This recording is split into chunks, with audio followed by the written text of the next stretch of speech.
ముఖ్యమంత్రిగా. 1996లో super cyclone చూశాను. ఆ రోజు మీరు చూస్తే ఈస్ట్ గోదావరి, వెస్ట్ గోదావరి అతలాకుతలం అయిపోయింది.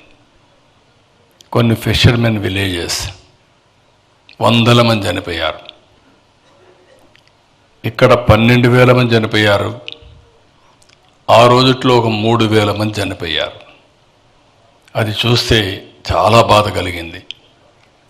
అది నేను పనిచేయడానికే ఒక ముఖ్యమంత్రిగా నాకు చాలా కష్టం కూడా అయింది. ఎందుకంటే ఒక పక్క మనుషులు చనిపోయినప్పుడు చాలా భయంకరమైన వాతావరణం ఉంటుంది. తాగేదానికి నీళ్లుండవు, తినడానికి తిండి ఉండదు, కమ్యూనికేషన్ కట్ అయిపోతుంది. ఇప్పుడైనా ఫోన్లు అయినా కొన్ని రోజుల్లో వస్తాయి, కానీ అప్పట్లో ఫోన్లు కూడా ఉండేటివి కాదు. ఇలాంటి అనేకమైన ఇబ్బందులు ఉంటాయి. నేనైతే ఒకసారి చనిపోయిన వాళ్ళు కానీ ఇమ్మీడియట్గా అంత్యక్రియలు చేయకపోతే ఆ శవాలన్నీ ఇదయ్యి అంటువ్యాధులు వస్తాయి, చాలా భయంకరంగా ఉంటుందనే ఉద్దేశంతో ఒక స్కీమే అనౌన్స్ చేశాను. మీరు ఎవరన్నా చనిపోయి ఉంటే మీరు అంత్యక్రియలు చేసేయండి, ఫోటో తీయండి, మీరు ఇస్తే ఆ కుటుంబానికి వాళ్ళని ఇచ్చి ఈ ప్రభుత్వం ఆదుకుంటుందని ప్రజా పిలుపునే ఇచ్చి ఆ రోజు ముందుకు పోయాం.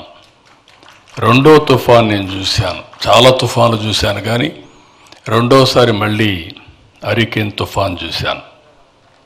విశాఖపట్నం మొత్తం అతలాకుతలం అయిపోయింది. నేను ఆ రోజు అక్కడికి పోయే కొందికి ఒక భయంకరమైన పరిస్థితి, కమ్యూనికేషన్ లేదు. 10 రోజులు అక్కడే ఉన్నాను. మళ్ళీ నార్మల్సీ వచ్చిన తర్వాతనే అక్కడి నుంచి నేను తిరిగి వచ్చాను. అలాంటి సందర్భాలు నేను చూశాను. ఇలాంటి సందర్భంలో మీరు ఒక్కసారి ఆలోచిస్తే ఆ రోజుట్లో 12,000 మంది, లక్షల మంది నిరాశ్రులైపోయారు. దేశ చరిత్రలో నాకు తెలిసినంతవరకు దివిసీమ ఉప్పెన అతి పెద్ద ఒక క్రైసిస్. అలాంటి సమయంలో రాత్రింబగళ్ళు ఒక ఎమ్మెల్యేగా ఆయన చూపించిన చొరవ, ఆయన చేసిన సేవలు జీవితంలో ఎప్పుడూ ఎవ్వరూ మరిచిపోలేరు. ఆ విధంగా ఆయన సేవ చేయగలిగాడు. ఒక పిలిపిచ్చాడు ప్రపంచానికి. ఈయన నడుం కట్టడమే కాకుండా, ప్రభుత్వం ఇచ్చే సహాయం తీసుకోవడమే కాకుండా, సేవాభావంతో ముందు వచ్చే అందరికీ పిలిపించి ముందుకు నడిచి ఆ రోజు మీరు చూస్తే వేలాది శవాలతో ఉన్న ప్రాంతాన్ని శవ దహన కార్యక్రమాలు కూడా నిర్వహించి కడానా ప్రాంతాన్ని కాపాడిన వ్యక్తి మండలి వెంకట కృష్ణారావు గారు అని చెప్పి నేను మీకు తెలియజేస్తున్నా. అప్పుడే ఎన్నో సంస్థలు, విదేశ సంస్థలు కూడా వచ్చాయి, వ్యక్తులు వచ్చారు, అందరూ కలిసి పనిచేశారు.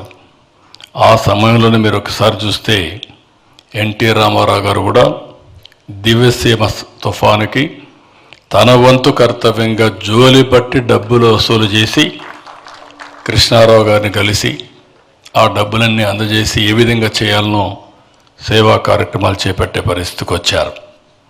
ఇలాంటివన్నీ చేసినప్పుడు పక్కా ఇళ్ళు నిర్మించారు, కరకట్లు కట్టారు, షెల్టర్లు నిర్మించారు, వాళ్ళ కుటుంబాలను ఆదుకున్నారు, అనేక కార్యక్రమాలు చేశారు. కానీ ఆయన జీవితం చూస్తే చట్టసభలో ప్రజాప్రతినిధిగా ఉన్నాం, సమాజ సేవలో బిజీగా ఉన్నాం, ఎప్పుడు కూడా భాష మీద మమకారాన్ని వీడలేదు. తెలుగు భాషా సంస్కృతికి పనిచేసిన వ్యక్తి ఘంటాపదంగా చెప్పగలుగుతాను, మండలి వెంకట కృష్ణారావు గారు. 1957లో ఏప్రిల్లో ప్రథమ ప్రపంచ తెలుగు మహాసభల్ని హైదరాబాద్లో అద్భుతంగా నిర్వహించారు. ప్రపంచ తెలుగు సంఘాల ప్రతినిధులు ఒక వేదికకు తెచ్చారు, సభను జయప్రదం చేశారు. ప్రథమ ద్వితీయ ప్రపంచ తెలుగు మహాసభలు నిర్వహించారు. అంతర్జాతీయ తెలుగు సంస్థ, విదేశాంధ్ర సేవా సంస్థల్ని స్థాపించారు. 78లో జరిగిన అసెంబ్లీ ఎన్నికల్లో మళ్ళీ పోటీ చేశారు, గెలిచారు. ఆ సమయంలో నేను కూడా ఫస్ట్ టైం ఎమ్మెల్యేగా అయ్యాను. 82లో కోట్ల విజయభాస్కర్ రెడ్డి గారి మంత్రివర్గంలో సమాచార మంత్రిగా వారు ఉన్నారు. నేను టెక్నికల్ ఎడ్యుకేషన్ మినిస్టర్గా ఉన్నా. ఆ 5 సంవత్సరాలు వారితో కలిసి పనిచేయడం నా అదృష్టంగా నేను భావిస్తున్నానని చెప్పి కూడా నేను మీకు తెలియజేస్తున్నా. ఆయన ఎప్పుడు మాట్లాడినా ఒక ప్రజాసేవ, అభివృద్ధి, సంస్కరణలు ఈ విషయాలు ఎక్కువగా మాట్లాడేవాళ్ళు. అలాంటి ఆయన చూస్తేనే ఒక గౌరవం.